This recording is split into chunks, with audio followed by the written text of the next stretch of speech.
بسم اللہ الرحمن الرحیم۔ السلام علیکم۔ حضرت خضر علیہ السلام کا ایک واقعہ۔ سامعین گرامی، ایک مرتبہ حضرت خضر علیہ السلام دریا کے کنارے بیٹھے تھے۔ اتنے میں کسی سائل نے آ کر ان سے سوال کیا کہ میں آپ سے اللہ کے واسطے سوال کرتا ہوں، مجھے عنایت فرمائیے۔ یہ سن کر حضرت خضر علیہ السلام پر بے ہوشی طاری ہو گئی۔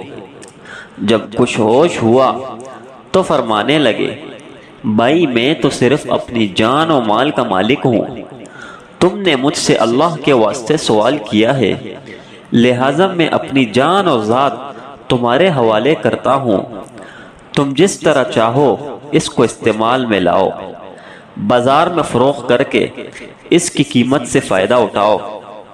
چنانچہ سائل ان کو بازار لے گیا اور ایک شخص ساحمہ بن ارکم کے ہاتھ ان کو فروخت کر دیا۔ سامعین گرامی، یہ خریدار حضرت خضر علیہ السلام کو اپنے گھر لے گیا، جس کی پشت پر اس کا ایک باغ تھا۔ چنانچہ ساحمہ نے حضرت خضر علیہ السلام کو ایک کدال دے کر کہا کہ اس سامنے والے پہاڑ جو 3 مربع میل رقبہ میں واقع تھا، مٹی کاٹ کاٹ کر باغ میں ڈالتے رہے۔ اور یہ حکم دے کر ساحمہ اپنی کسی ضرورت سے کہیں چلا گیا اور حضرت خضر علیہ السلام اس پہاڑ سے مٹی کاٹ کاٹ کر باغ میں ڈالنے لگے۔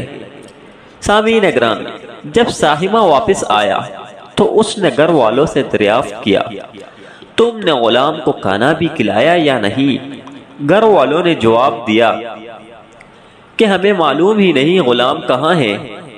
یہ سن کر جب ساحمہ خود کھانا لے کر باغ میں آیا تو اس نے دیکھا کہ وہ غلام یعنی حضرت خضر علیہ السلام تمام پہاڑ کی مٹی کاٹ کر ڈال چکے تھے اور اپنے کام سے فارغ ہو کر اپنے مولا حقیقی کی عبادت میں مصروف تھے۔ یہ دیکھ کر ساحمہ کو بڑا تعجب ہوا اور اس نے دریافت کیا، یہ تو بتائیے کہ آپ کون ہیں؟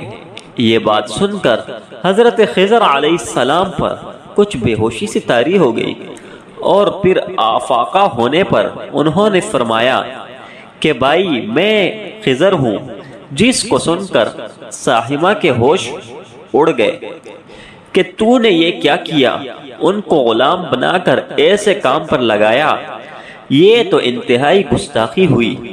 پھر ہوش آنے پر ساحمہ نے توبہ کی اور پروردگار سے عذر خواہی کے ساتھ ساتھ حضرت خضر علیہ السلام کو آزاد کر دیا۔ سامعین گرامی، اور جب جناب باری میں عرض کیا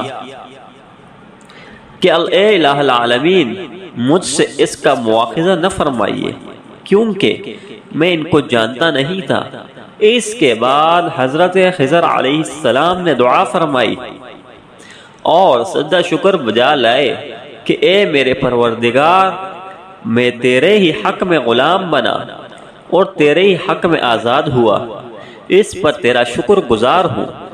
بعد ازاں واپسی کی اجازت لے کر جب دریا پر واپس آئے تو دیکھا کہ ایک شخص کڑا دعا مانگ رہا ہے کہ اے میرے رب، حضرت خضر علیہ السلام کو غلامی سے رہائی عطا فرما دے اور ان کی توبہ قبول فرما لے۔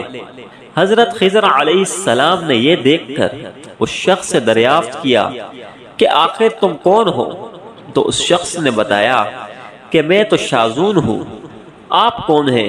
انہوں نے فرمایا کہ میں ہی خضر ہوں۔ اس کے بعد شازون نے کہا، اے خضر، تم نے اپنے لیے رہنے کا مکان بنا کر دنیا کی طلب کی ہے، کیونکہ حضرت خضر علیہ السلام کا دریا کے کنارے پر ایک عبادت خانہ تھا۔ پس یہ سن کر وہ فوراً میدان میں نکل آئے اور وہیں اللہ کی عبادت میں مصروف ہو گئے۔ اس کے بعد حضرت خضر علیہ السلام نے اس جگہ ایک درخت لگایا اور اس کے سایہ میں عبادت شروع کی تو آواز آئی، اے خضر، جب تم نے درخت کے سائے میں سجدہ کیا تو تم نے دنیا کو آخرت پر ترجیح دی۔ مجھے اپنی عزت و جلال کی قسم، مجھے دنیا کی محبت میں رضامندی نہیں ہے۔ اس کے بعد حضرت خضر علیہ السلام نے شازون فرشتہ سے کہا کہ اے شازون، دعا کرو کہ اللہ تبارک و تعالی میری توبہ قبول فرمائے۔ سامعین گرامی، شازون نے دعا کی اور اللہ تبارک و تعالی نے شازون کی برکت سے حضرت خضر علیہ السلام کی توبہ کو قبول فرمایا۔ بحوالہ قلوبی از حکایتوں کا گلدستہ۔ حاصل یہ ہے کہ خدا کے برگزیدہ بندے اسی حالت میں راضی رہتے ہیں جو اللہ تبارک و تعالیٰ کو